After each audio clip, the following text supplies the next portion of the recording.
എല്ലാവർക്കും നമസ്കാരം. ഞാനിതിൽ ഒരു കുഞ്ഞു വേഷമാണ് ചെയ്തിട്ടുള്ളത്. കുഞ്ഞു വേഷമാണെങ്കിലും അതൊരു നല്ല വേഷമായിരുന്നു. ഷൈൻ്റെ ലാപ്പയായിട്ടുള്ളൊരു വേഷമാണ് ചെയ്തത്. അല്ലെങ്കിലും ഞാൻ ഷൈൻ്റെ ലാപ്പ് തന്നെയാണ്. കാരണം അപ്പിക്ക എൻ്റെ ജ്യേഷ്ഠൻ തന്നെയായിരുന്നു. അപ്പോൾ ഇപ്പം എൻ്റെ ഒരു ധൈര്യം എന്ന് പറയുന്നത്, ഹാല് എന്ന സിനിമയുടെ സ്ക്രിപ്റ്റ് റൈറ്റർ പറഞ്ഞ വാക്കുകളാണ്.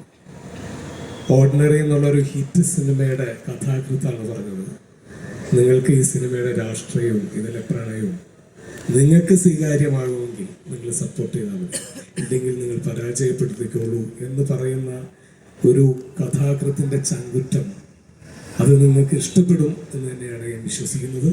അതുകൊണ്ട് നിങ്ങൾ തിയേറ്ററിൽ വന്ന് നല്ല സിനിമയാണെങ്കിൽ നിങ്ങൾ നല്ലതുപോലെ ആസ്വദിക്കുകയും നിങ്ങളെല്ലാവരോടും ഇത് പറഞ്ഞ് ഈ ഒരു സിനിമ കാണേണ്ട സിനിമയാണെന്ന് നിങ്ങളുടെ സുഹൃത്ത് ബന്ധങ്ങളിലൊക്കെ പറഞ്ഞ് കുടുംബമായിട്ട് വന്ന് തിയേറ്ററിൽ വന്ന് ഈ സിനിമ കണ്ട് വിജയിപ്പിക്കുക എന്ന് മാത്രമാണ് ഈ അവസരത്തിൽ പറയാനുള്ളൂ. പിന്നെ എനിക്ക് പറയാനുള്ളത്, ഞാൻ ഒരു പാട്ടൊക്കെ ആയിട്ട് കൊണ്ടുവന്നു, പക്ഷെ ഇത്രയധികം സംവിധാനം ഉണ്ടായിട്ട് എനിക്കൊരു കരോക്കെ സൗണ്ട് തരാൻ ഇവിടെ സംവിധാനം ഇല്ല. നിങ്ങൾ സപ്പോർട്ട് ചെയ്യണമെങ്കിൽ ഞാൻ ആ വരികളൊന്ന് പാടാം.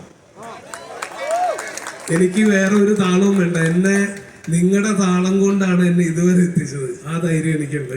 ആ താളം എനിക്ക് കിട്ടിയാൽ മതി. നമ്മുടെ ഹാലൊന്ന് കാണിക്കണം, ടിക്കറ്റ് എടുക്കണം, തിയേറ്ററിൽ കാണണം, ഹാലൊന്ന് ഹിറ്റാക്കണം. നിങ്ങൾ ഹാലൊന്ന് ഹിറ്റാക്കണം. കളിയല്ല കൂട്ടാരെ നാണ്ടാരെ, പടമൊന്ന് കയ്യൊന്ന് അടിച്ചിടണം. നിങ്ങൾ കയ്യൊന്ന് അടിച്ചിടണം. കളിയല്ല കൂട്ടാരെ, കാണേണ്ട പടമാണ്, കയ്യൊന്ന് അടിച്ചിടണം. നിങ്ങൾ കയ്യൊന്ന് അടിച്ചിടണം.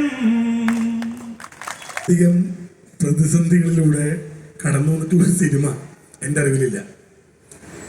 നിഷാദ് പോയ ഈ കഥ എഴുതിയപ്പോൾ ഈ കഥ വേറൊരാളുടെ അടിച്ചു മാറ്റിയാണെന്ന് പറഞ്ഞിട്ടൊരു പ്രതിസന്ധിയിലാണ് ഈ സിനിമ തുടങ്ങുന്നത്. അങ്ങനെ അതിൻ്റെ ചർച്ചയൊക്കെ കഴിഞ്ഞ് നിഷാദ് ഗോയയുടെ തന്നെ കഥയാണെന്ന് അയ്യ കണ്ടതിനെ എല്ലാവരും മനസ്സിലാക്കിയതിന് ശേഷമാണ് ഈ സിനിമയുടെ ഷൂട്ട് തുടങ്ങുന്നത്. സിനിമയുടെ ഷൂട്ടിംഗ് സമയത്ത് വരെ അടിയും ഇടിയും പുകയും പൂരമൊക്കെ ആയിരുന്നു. അങ്ങനെ ഒരുപാട് പ്രശ്നങ്ങൾ. അതിനുശേഷം താരതമ്യേന ചെറിയ വിഷയമാണ് ഈ സിനിമയെ സംബന്ധിച്ചിടത്തോളം സെൻസർ ബോർഡ് ഉണ്ടാക്കിയതെന്നാണ് ഞാൻ മനസ്സിലാക്കുന്നത്. അതിന് മുമ്പുള്ള വിഷയങ്ങളായിരുന്നു അതിഭീകരം.